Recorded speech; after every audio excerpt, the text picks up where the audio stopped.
So, as I say, this week is about saving and its relationship to freedom.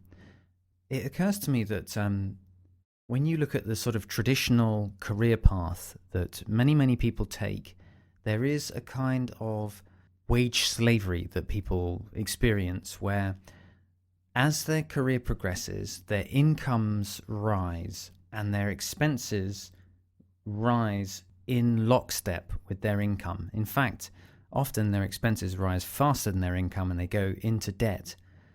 But this is a pattern, a kind of very mainstream pattern, I think, which can go on for a whole lifetime, where you can get into a career, start earning more money, start having more expenses, probably peak around middle age with the highest income and the highest expenses, and then still going into old age, still be living pretty much month to month, maybe with a bit of a pension put away if you've managed to do that, but still this pattern of living month to month is a huge limit on your freedom to change jobs, to move towns, to experience doing different things, to start up your own business.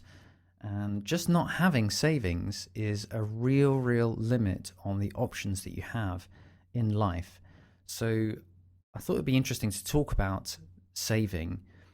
There are loads and loads of websites out there with tips and techniques, and I'm not going to talk about any suggestions because I don't think I have particularly useful tips to apply to everyone.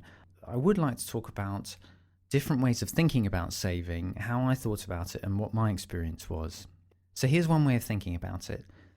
If you want to break this pattern of living month to month, this kind of wage slavery that it's very easy to find yourself in, there's really, I think, two routes or two ways of focusing. And maybe you do both of them, but at least in terms of thinking about it, I think it's useful to think about these two ways. So the first way is to really focus on increasing your earnings without increasing your expenses. And this is my experience. This is what the route that I took. So what that means is that, if you get into a job or you start a business, you start your own entrepreneurial venture, your career or whatever it is, you start earning more money, but you don't scale your expenses as you start earning more money. And therefore, the gap between what it is that you're earning and what it is that you're spending gets bigger, so you have more savings to put away.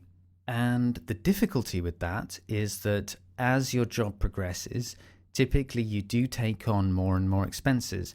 You move into a house, you buy a car, you have to buy clothes for work, you start to have a more comfortable lifestyle because your job sort of supports it, and you probably have social expectations about the kind of money that you're going to spend at the earning level that you're at.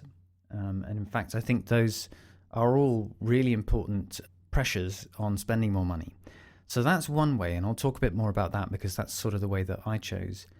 The other way of looking at this is to really focus on decreasing your expenses without decreasing your earnings.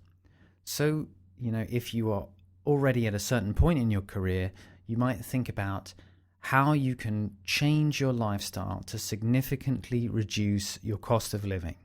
And, this again is difficult to do without impacting on your income.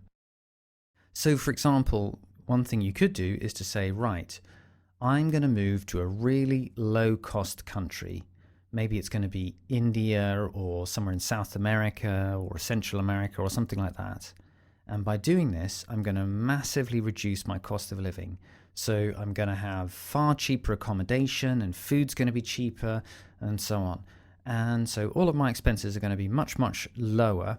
I'm going to sell this place that I'm in. I'm going to sell all of my consumer goods and live really cheaply. That's great, but the problem with that is, how can you do that without reducing your income? Because it's not necessarily going to be easy to move your job to this low-cost location unless you're working online or something.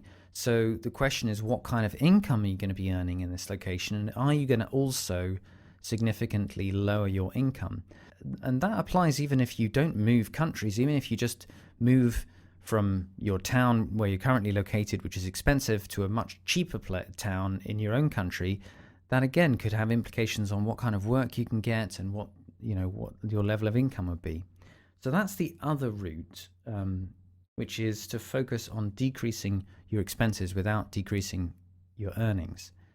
And that, I think, if you want to find out more about that, I've mentioned it previously, but the website Early Retirement Extreme has a lot of examples of people who are very much taking this decreasing expenses route. They're very much focused on saving by minimizing their cost of living as much as possible.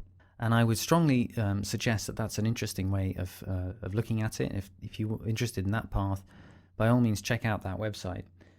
My own experience is more on the former route, which is increasing earnings without increasing expenses. And I think this is a way that I understand a lot better because I can see how it works for me. So I can probably talk more usefully about this approach. But for me, it was pretty straightforward that when I left home, went to university and had a student lifestyle, and then started doing consultancy work and getting more income and eventually started my own business, I simply didn't take on an increasing level of expenses to go with the increasing income that I was making. So, for example, I didn't buy a house, I never owned a car, and in many ways, I just carried on living quite a sort of studenty lifestyle in terms of my expense level, whereas my income level rose and rose. And what that enabled me to do in my 20s was to save up a year of expenses in savings. And that year of expenses, together with some significant loans that I took out, that was what enabled me to start my business. Now, I think it is really important to acknowledge that that was the 1990s. It was a time of great growth, and it was a very, very different economy. It was a lot easier to get work and a lot easier to save.